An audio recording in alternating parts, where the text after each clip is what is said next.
All right, you primitive screwheads, listen up. Groovy. Give me some sugar, baby. Yeah. That's right, this sweet baby was made in Grand Rapids, Michigan. Groovy. Okay. Let me try my in a Buddha. Buddha? Buddha better rub your belly. Oh, wait. You kidding? He rubs it every day.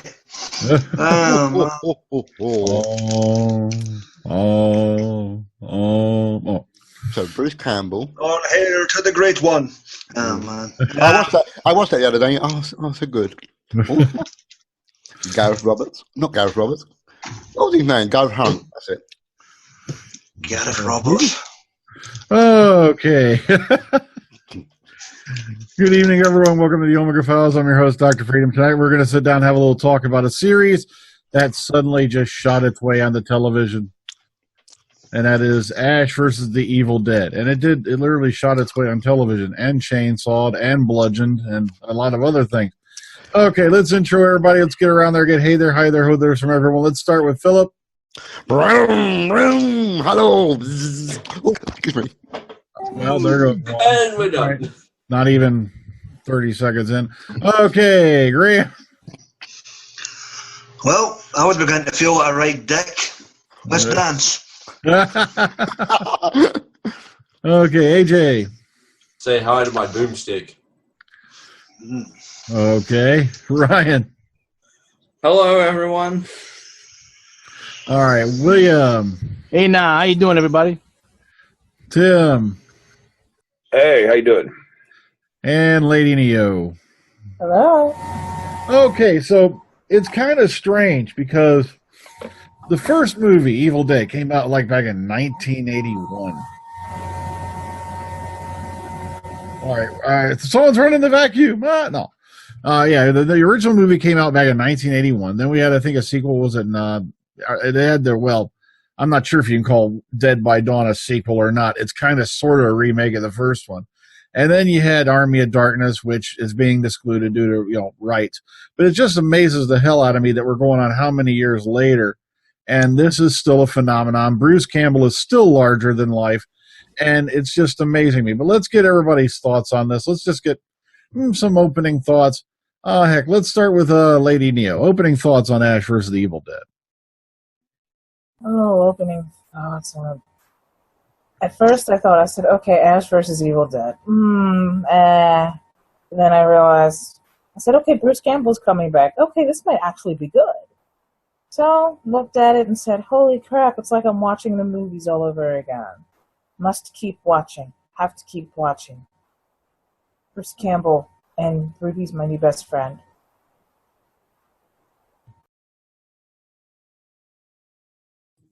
Okay, next up, let's go to AJ. Yeah, I haven't seen the movies for quite some time, but watching the series again, you could see little bits from the movies that were reused and whatnot. So it was a clever take on the movies too, in a way. Okay, Texas Tim, opening thoughts. I liked it. I don't think I've ever seen the films. I think I might have seen the second one in the theaters back in when did you say they came out in the 80s? I think it was 87. Yeah, but I don't remember it much at all. I remember Bruce Campbell, but yeah, I liked this series very much. I thought it was very funny. I mean, it's more of a horror comedy, which is nothing they do that often with TV shows. So I thought it was really brilliant how they put it together. Okay, Ryan. Yeah, I was a friend introduced me to the film franchise in 2011 with the Dead by Dawn, and I loved it right out of the gate. And when I heard they were making this, I was like, I'm nervous, but at the same time very excited, and it blew all of my expectations away. It had some really cool, creepy moments, which I enjoyed from the 2013 version, and also what made the originals so damn fun to watch. And that's what makes this new installment in the franchise that much more like the originals. Okay, William. when I first heard that they were going to do this on cable, I was very nervous because, of course, the 2013 movie already came out. So I was like, is this going to be the sequel to the movie, just going to the cable instead of the theaters? But when I found out that Bruce Campbell and Sam Raimi, the original people that was involved with it, was doing it and filming it, I was ecstatic. But I didn't realize, so after I bought this magazine, like a few months ago, this came out just before the first episode appeared, and in here it revealed that what you said earlier, that Army of Darkness was not being used due to copyright issues. And I was a little upset about it because considering how good that movie was. But watching the whole season, you could almost say a 5-hour movie. It really blew my mind. I was ecstatic to find out even before the first episode that a second season was renewed, and I was man. I hated waiting a week for the next episode. This is one of the rare times I hate waiting a week for another episode.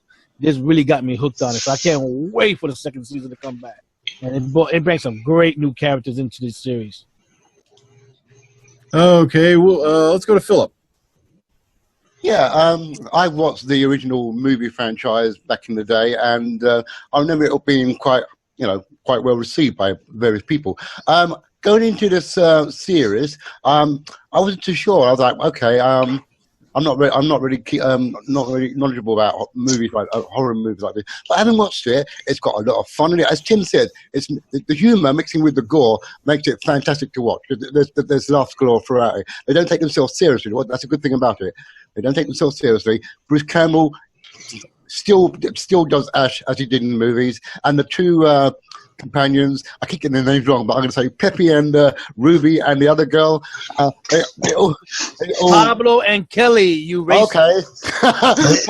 Pablo and Kelly are really funny. I like how they always end up being covered in blood every episode, and it's just so fantastic. So yeah, it's a good series, and like Will says, I look forward to season 2. Yeah, I'm glad they kept that. I'm glad they did keep that, because one of the things Bruce Campbell always said when they were filming the original movies was basically it was, Sam Raimi just loved to beat the living shit out of him and cover him in blood all the time. So, okay, Graham. For me, like most of you guys watched the franchise back in the day, we got when this was coming. And obviously you had that remake back in 2013, and you're going, okay, what's the deal with this? Who are we getting? Boom. Then the news hits, we're getting Bruce Campbell back. Fantastic.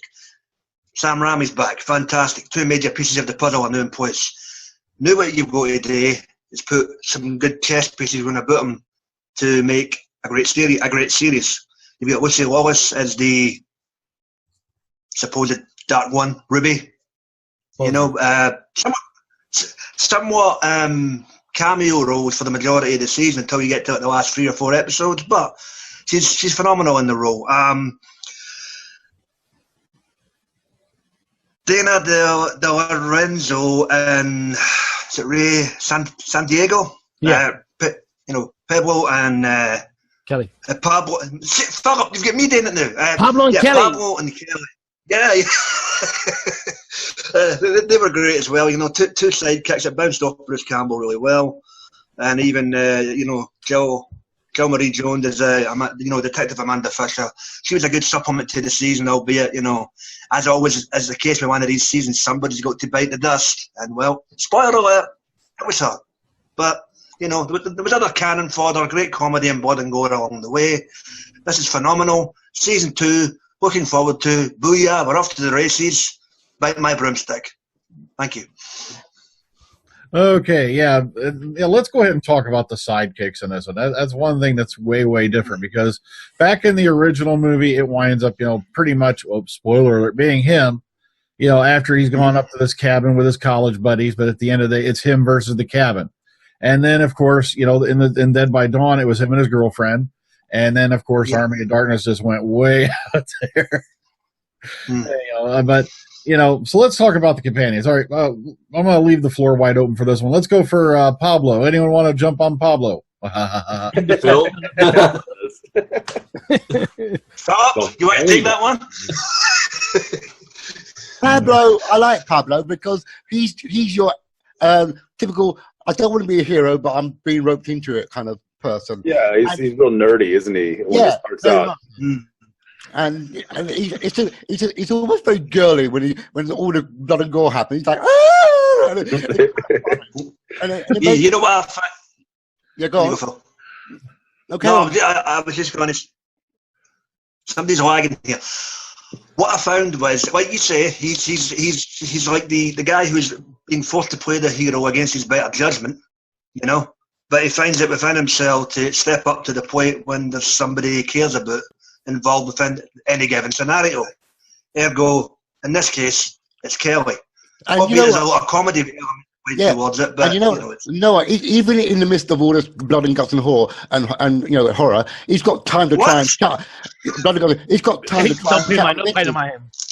He's got time to chat up the women, man. And I think, come on, you're in the middle of being attacked by zombies and God knows what, and you want a bit of hokey pokey. Come on, man. Yeah, that's why he blew himself up with a shotgun. Phillip, heroes need a bit of loving too. I mean, come on. But you gotta give credit for the character of Pablo because he was the first one that believed Ash, especially at the time. Ash was being attacked by those little dolls from the store. Yeah, that's true. Yeah. Well, Ash does the same thing. When isn't he looking for a little bit of something on the side? Toddy. He didn't. Is that lavender? Yeah. I was going to say, Pablo, I think he might be like the new Ash. If Ash's character dies in the series, he might be the one to take up the mantle and carry it. Don't you dare even go there. No. I know what you mean, but I can tell you something. I can't do that. You know why? There have been many Ash comic books and that are still selling right now, new issues. So to kill that character off is gonna that's gonna be a lot of money being lost to these companies, man. Yeah, but they could say that Ash thing. But nobody's gonna care because they're gonna know at the end that he died. So they can't. I was gonna say happening in a parallel universe. No, he really did that. He really did that. He fought the Marvel zombies and chopped all their heads off. Yeah, I know. I saw that. Yeah, but he did that already. And I think Ash is such an important element to Evil Dead. And I did like the 2013 version, but that was vastly different from the other ones. So, you didn't need Ash in that one, even though he was in the after credit scene. But I think Ash is just a massive integral part to the tone of the series. And it sounds perfectly well off of Pablo and Kelly. I thought Kelly's what's the actress's name who plays Kelly? Dana De Lorenzo. Yeah. I thought at the start she would shift from being quite good to being a tad bit wooden in her acting, and that pretty much abolished around the 5th episode. I would say she got a lot better and I don't think so. I thought she was good from the start. Especially when she took the book for him, thinking that her mom was. Yeah. She was on. Here's the thing: you got a series of 10 episodes, 25 minutes that take place, all pretty much in one day, 1 or 2 days. I mean, they're on this very short adventure, and so she loses her parents. So I mean, of course, she's gonna be a little bit down. Then she gets possessed by one of the demons. Yeah. And they spend a couple episodes with that. Oh. By the end of it, in the last episode, she's hell-bent on getting her friends out of the house. And that's cool. I mean, she's become very heroic by the end of the story. Yeah. Trying to burn the cabin down. Can someone, burn, bitch! Yeah. Can someone clarify? Do you know Lucy Lawless's character? Ruby.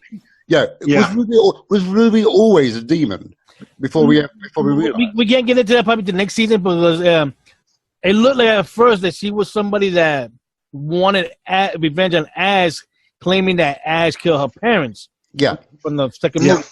But it wasn't. Her sister as well. It looked like it because she had Ash's hand and that dagger. Mm-hmm. But when in the second to last episode, she revealed that she is the one that wrote all the pages of the Necronomicon, and we all know that book is mad old. So she must have either been a human that gave herself to the Necronomicon, or she might be a demon that has Possessed herself.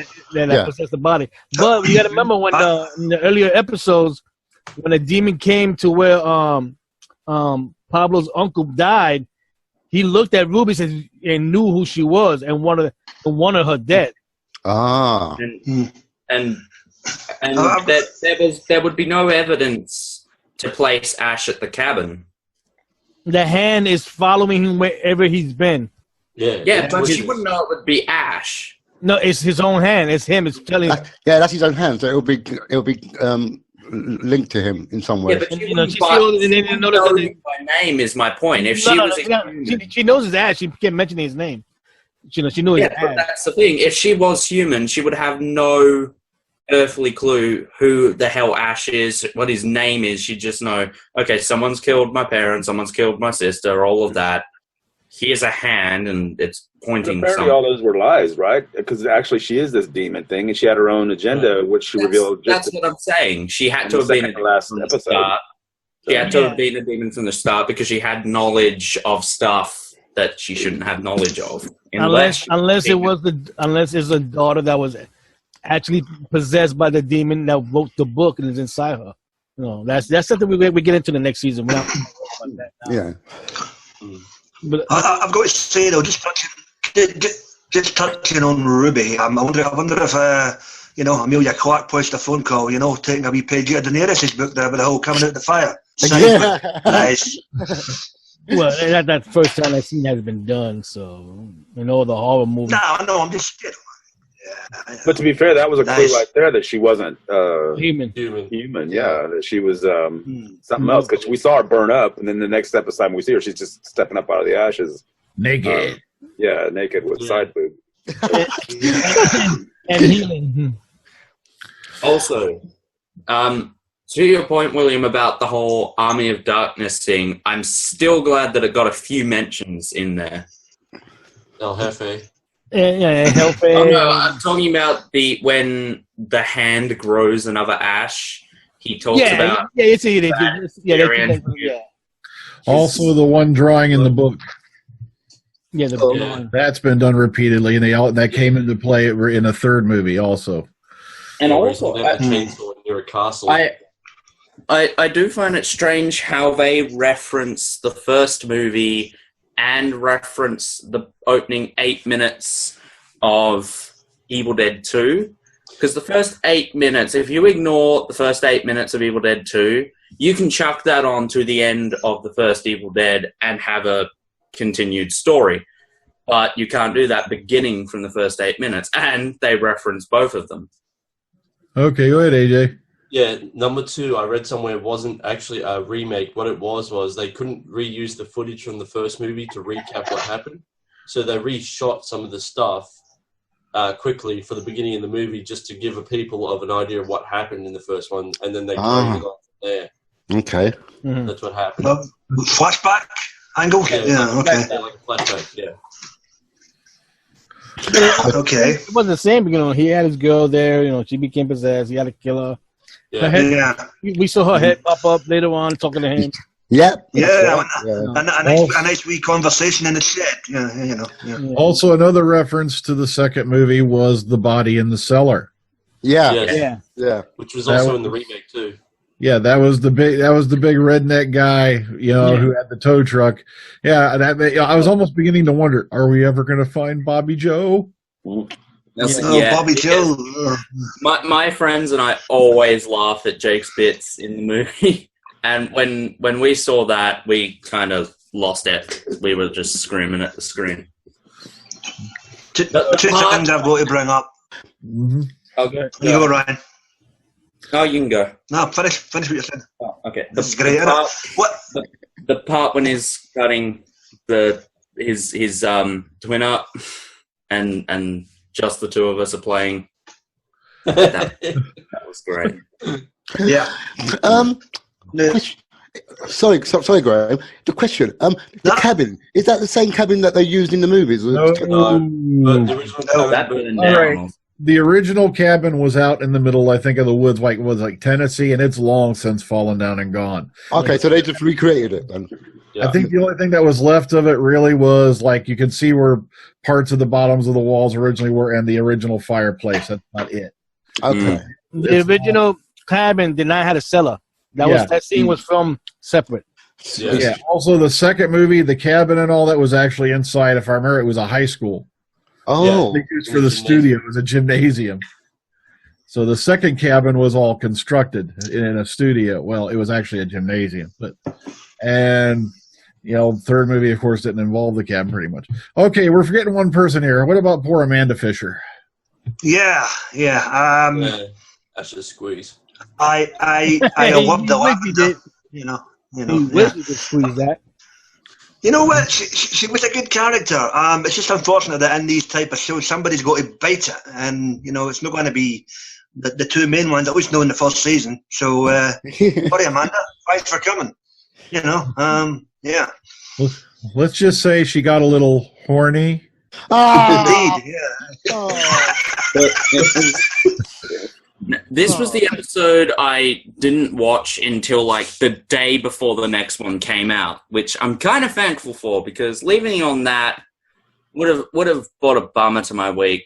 But the funny thing was, like, after watching it, I was just like, no, I can't believe they did it. But then when they opened up the next episode on her corpse, it hadn't actually dawned on me that, oh shit, she's going to become a deadite.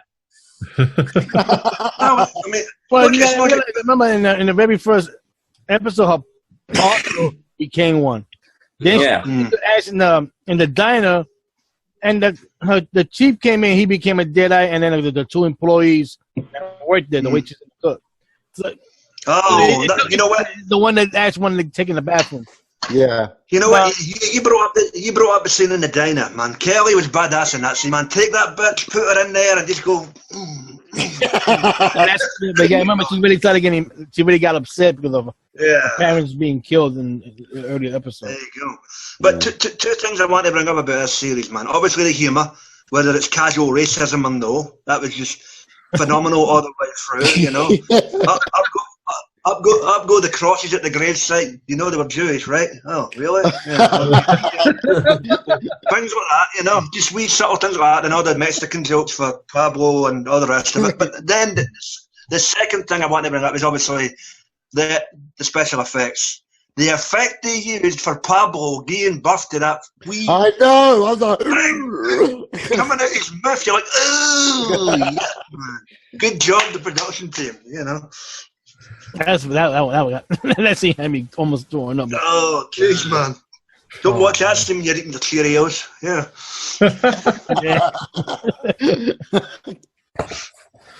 That was so weird. I got to give the writers the credit for giving Pablo the idea to create Ash a new hand for him to use. Yes. Yeah. That's cool. Instead of just using a wooden one, which is inflexible and that's cool.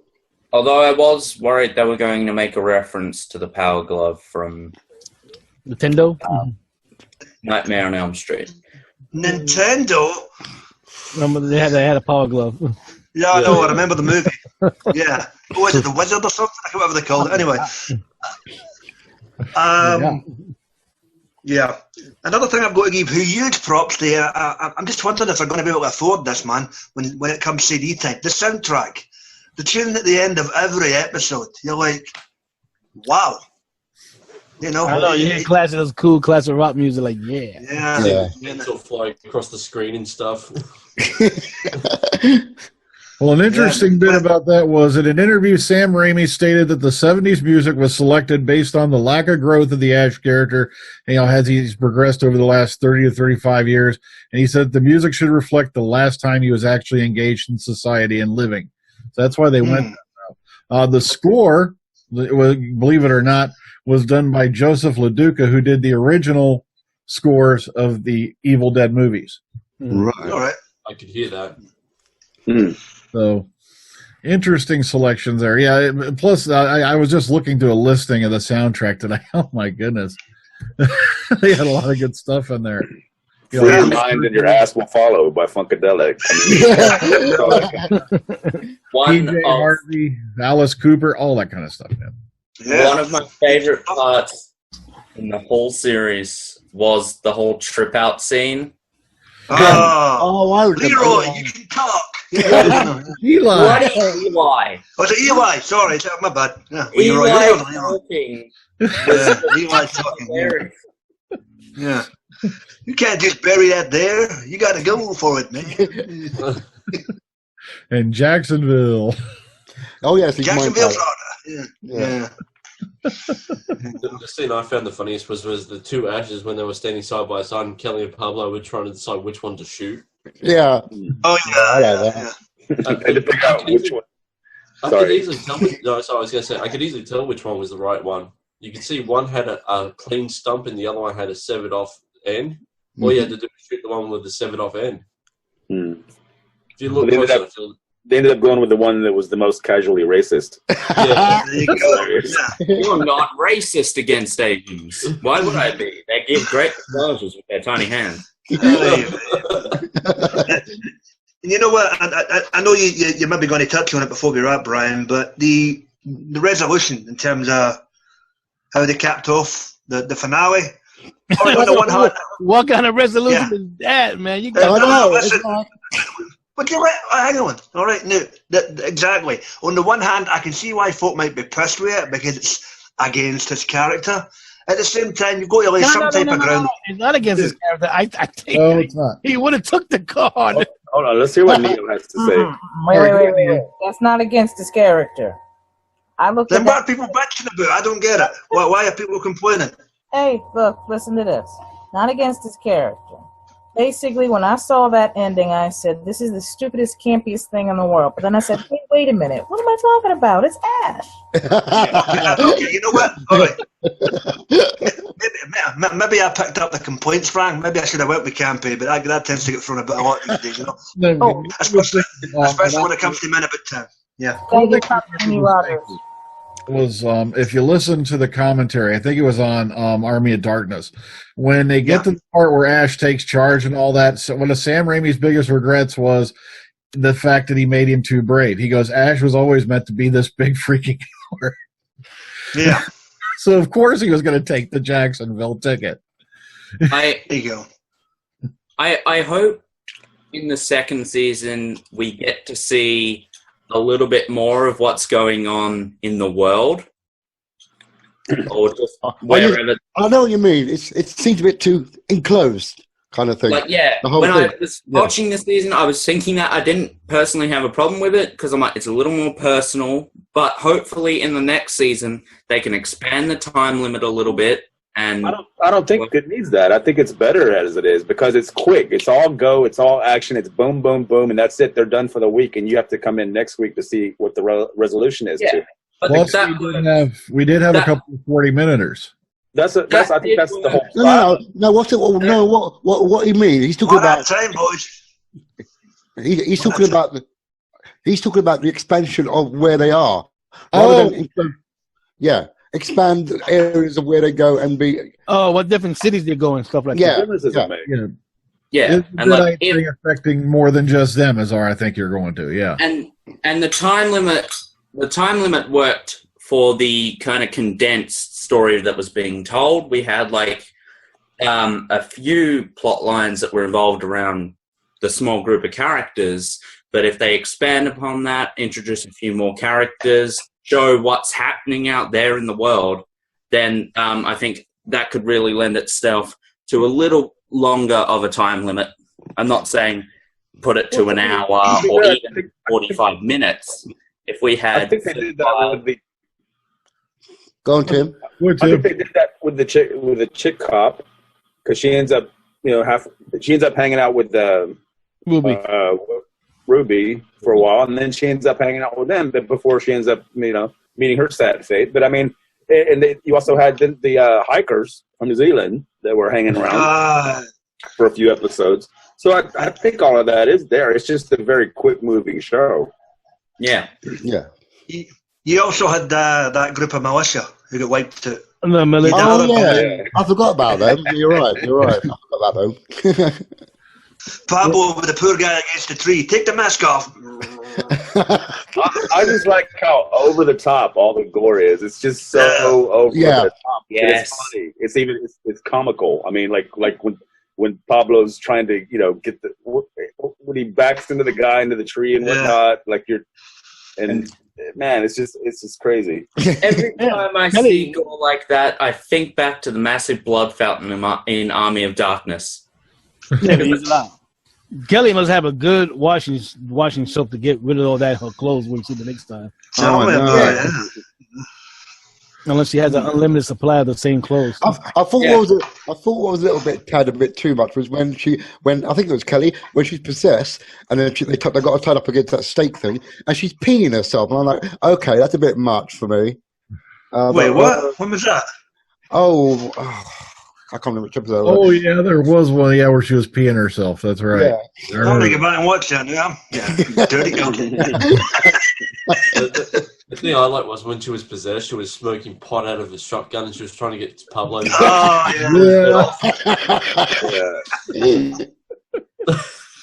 Oh man. And then, of course, she had the special guest appearance by Mimi Rogers in episode 2. Mm-hmm. And, you know, she gets to be decked by Bruce Campbell. Fantastic. Yeah, Mimi's still pretty... So Mimi's still pretty spry. She insisted on doing most of her stunt work. Wow. Also, when she was doing all the wall crawling thing, that was her? A lot of that was her. Oh, wow. Okay. So, yeah, she was all for it. That's cool. Okay, the first season of Ash vs. Evil Dead received critical acclaim. Get ready for this. Rotten Tomatoes gave it a 98%. Wow. Whoa. That's higher than Star Wars. Metacritic gave it 75 out of 100, and IGN gave it a 9.7 out of 10 based on reviews. Oh. And also, this is the first time in history I know of that a series got renewed for a second season before the first episode of the first season even aired. Only the man, the myth, the legend that is Bruce Campbell could achieve that. I'm sorry. Everybody says Ash is an integral part of this whole universe. Take Ash out of the equation for a minute. It's Bruce Campbell as well, man. Yeah. We have the actor and the character. Phenomenal guy, man.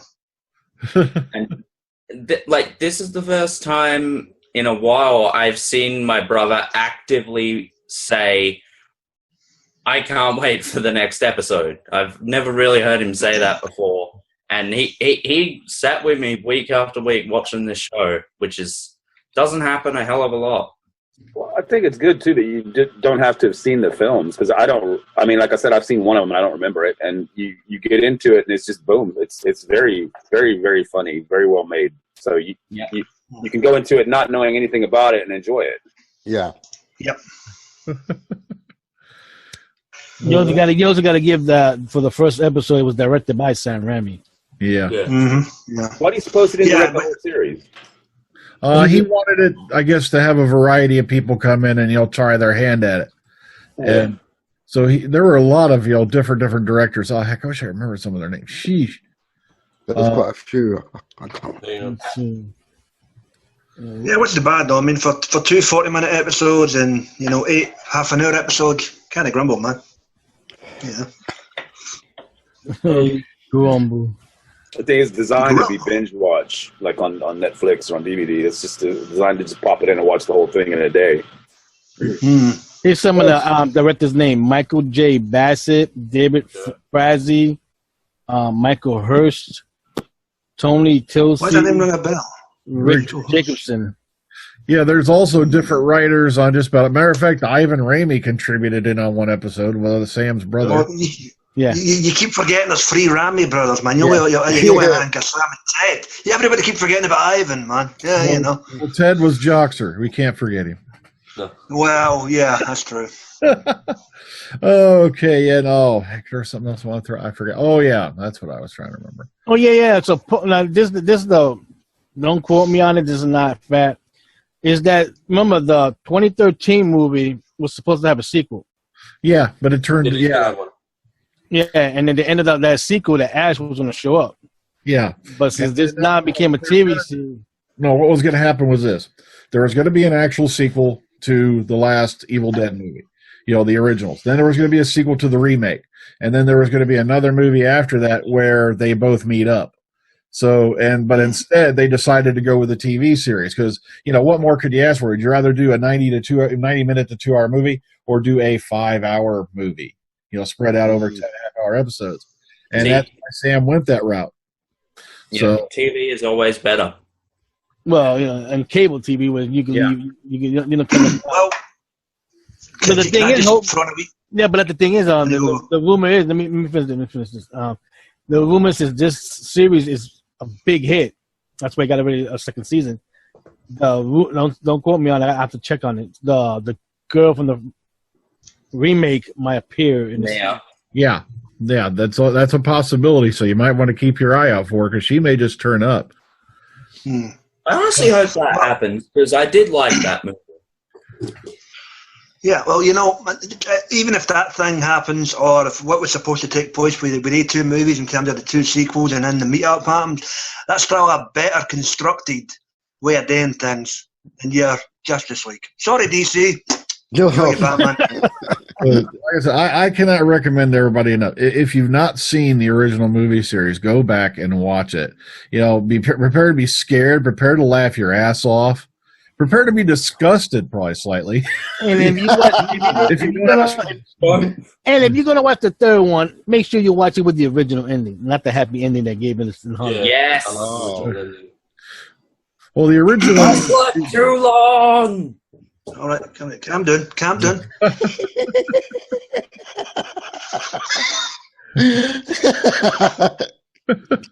that again, Brian. The original ending.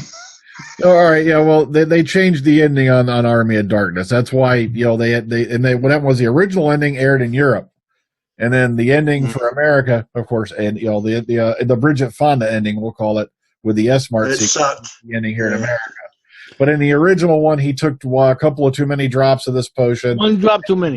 He woke up a century further ahead than he should have, and everything's in ruins, and it's like basically after the apocalypse. Yeah, I remember that. And that's where originally they were going to take off from. But then when, they decided to shoot the S-Mart ending, and I can't remember why, but it came in a whole different direction. But if you want to know why, yes, please. I heavily recommend you read this book. If Chin could kill Confessions of a Beaver. It had to have been one of the funniest and quickest reads I've ever had. It's about that. It's about that thick. It's only about that big, but it is one of the funniest reads you'll ever have because he goes into a complete detailed story of what they went through to make the first movie, the second movie, and all that stuff. And trust me, when you read the horror show of what they had to go through the first movie, because they were out there like almost in the wintertime, in the woods, in the mud, in the muck, and sometimes up to their waist, if not deeper, in ice cold water for some of the sequences to shoot them. And not to mention, I think Bruce Campbell broke bones and everything else during the making of the first couple of movies. So, and also that one, if you look at his chin, that one scar he's got right there, he got that during the making of Army of Darkness. Well, can I ask a question? He's a very good actor. I mean, but so why do we not see him in many other things over the years? I mean, it seems like he's always been the poster boy for the B movie guys, basically, with the exception of 1 or 2 flips. Yeah, I think the closest thing he came to an A-list movie was Congo, and unfortunately, no, the one with There was Serving Sarah. No, the one with the comedian name that he had amnesia and he thought he was a military guy that came back from the Second World War, and he opened a movie theater with who he thought was his. I haven't seen that one, The Majestic.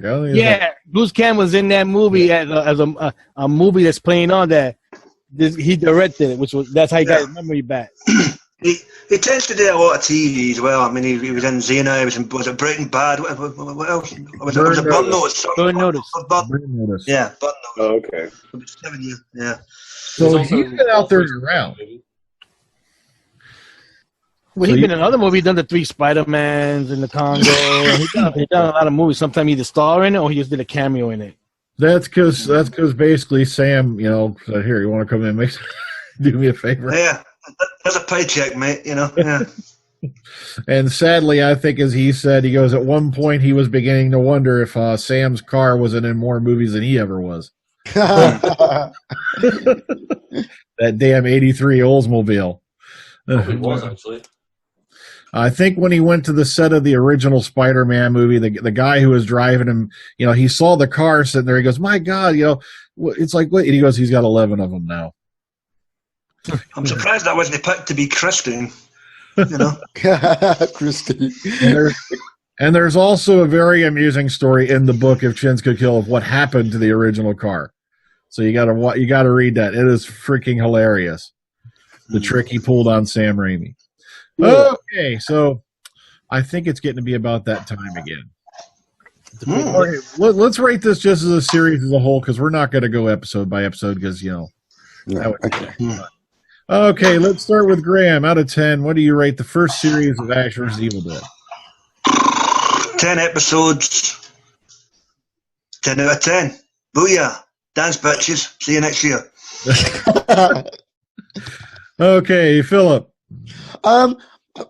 It's not normally my bag of a program to watch, but I jumped into it. I thoroughly enjoyed it. It's got like the right balance of humor and horror. So I'm going to give it a 9 because, like I said, it's not something that I would normally go for, but it's a 9 for me. Okay, Texas Tim. Well, like Philip, it's not really my thing either. But I was amazed at how funny and how much I enjoyed it, the whole thing. So I also give it a 10. I think it's a very good show. It doesn't waste too much of your time, really. So, yeah, I give it a 10. Okay, Lady Neo. Let's see. You got your horror, you got your funny, you got Ash, being Ash, and Ruby as my new best friend, and Mimi Rogers, she still got it. I gotta give it a 9.5 out of 10. Okay, AJ. Yeah, for me, 10 out of 10. That ending for the last episode would sort of reminded me a bit of Supernatural, how they drove away. Yeah. The music playing. So that's what I thought. Brilliant it was. Okay, Ryan. Terrific series. A true continuation in every sense of the word. But if we were rating each episode, I would give them all a 10, and I give this season a 10 out of 10. I am just... I cannot wait until the second season. Right, and William. Well, I'm going to give it also a 10 out of 10 because everybody got a hail to the king, baby. Without him, this show when I made it would have been nothing. And you got to give it props. For him doing something that he done more than 30 years ago and still does it right, you got to give it props. That is a good point. You're right. And by the way, trivia, Bruce Campbell's middle name is Lorne. There you go. Lorne, as in W-A-L-A-N-N. No, spelled the same as Lauren Green. L-O-R-N-E. That one. Lauren. Yeah. I know a guy called Lauren. That's not unusual. Yeah. Okay. Okay, let's get quick goodbyes from everybody. Let's go to Texas Tim. Are you the one that rate it, Brian? Huh? Me? You already know what I'm going to give it. All right, fair enough. There you go. Sorry. Kenny the Pinkies. Okay, all right. Sorry, Tim said good night. Let's go to Lady Neo. See you later. And AJ. See you guys next week.